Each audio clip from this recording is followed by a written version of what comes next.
Mm-hmm. And my faith has always been what has allowed me to get through my trials.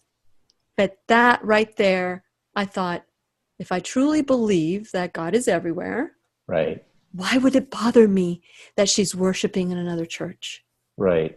It really And challenged me. yeah. And I And love it. I loved it. yeah, this author that I was reading the other day, I think that's the point he's making is we're too focused on whether they're affiliated with the church or not. Mm-hmm. If we truly believe that God acts everywhere.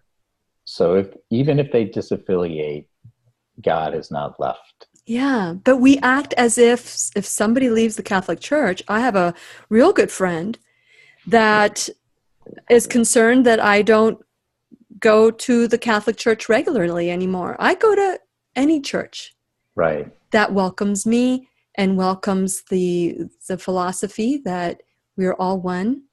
Yeah. And I'm good with that. Well, But they're praying for me. So, Of Julie, course. what do you want to say about that? well, there's a sense of that I think that's taking us as a society to a good place. That the distinction, the hard line between the secular and the sacred is a false division. That all of life is sacred. And I think that when we treat it that way in society, in our own lives, that we grow in our faith, we grow in our awareness of truly who God is, and outside of these very limiting, boxy terms of doctrine and what denomination you are and all of that. And I think one of the reasons I love working with St. Mary's Press is when we're creating our e-learning courses, we're melding the secular with the sacred. So when we ask students, for instance, to choose a quote that reflects their own belief system, we have secular and sacred sources. We have J.K. Rowling next to Mother Teresa, and they're free to choose. That's great. That we're not manipulating them to choose just a Catholic quote. And I think that sort of approach frees young people up to go, oh, I get to choose. And I think there's just great power in that. Yeah. Well, John, I know that caught you off guard a couple of times there, but I'm grateful to you. I'd love to have another conversation about Catholicism where we start from the very beginning. We start Wonderful.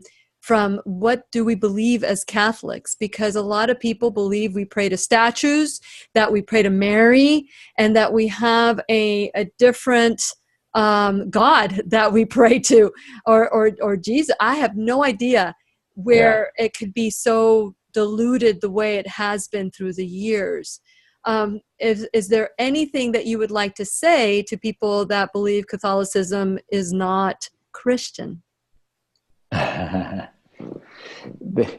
Yeah, that's so interesting because I had one of my employees come in just yesterday and ask that very question.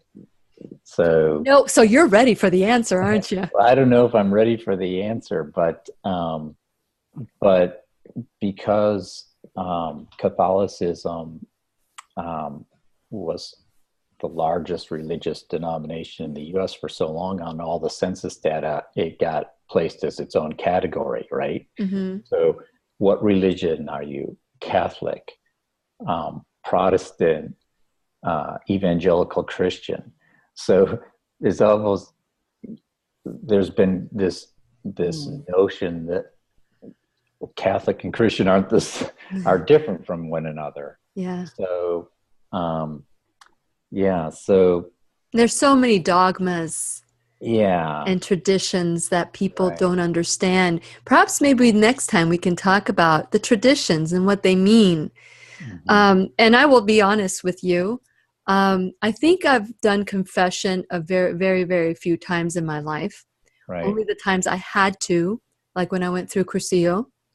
Mm-hmm. And I even the first thing I said to the priest is, I don't believe in this. Right. And he welcomed me.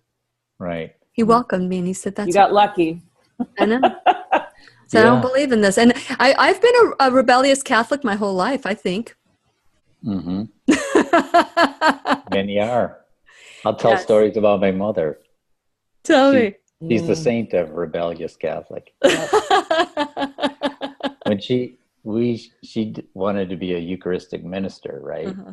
And she was probably in her 60s at this stage. And, the priest came in and said, okay, here's how we're going to go out and have this commissioning service of the Eucharistic ministers. I'm going to read these statements of faith, and you're going to say, I do, or I will.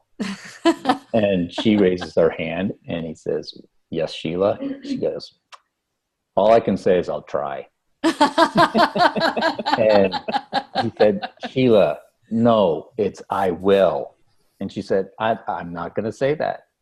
And if I have to say I will in order to be a Eucharistic minister, I won't do it, because I can't say that I will. All I can say is I'll try. And so he finally said, fine, go out and say whatever you need to say.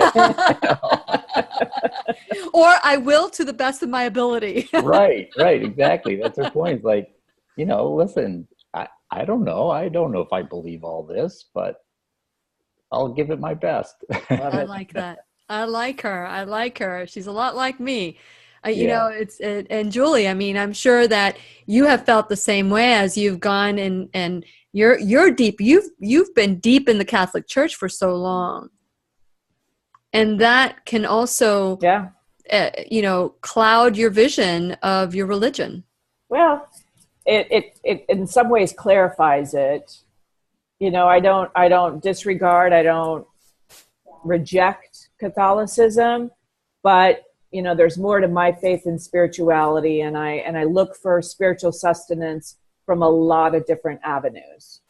So I don't so much reject it as I have learned, and that for my own growth, to bring in lots of different sources. Very good. Well, I want to thank you both for being on the show today, and I want to thank all our followers on YouTube and Facebook and at whenyounneedafriend.com. Let's continue to break down the walls of religion and see that when you go through that door, there's someone just like you and me waiting to greet you, waiting for you. And so thank you so much for today. I appreciate all of you.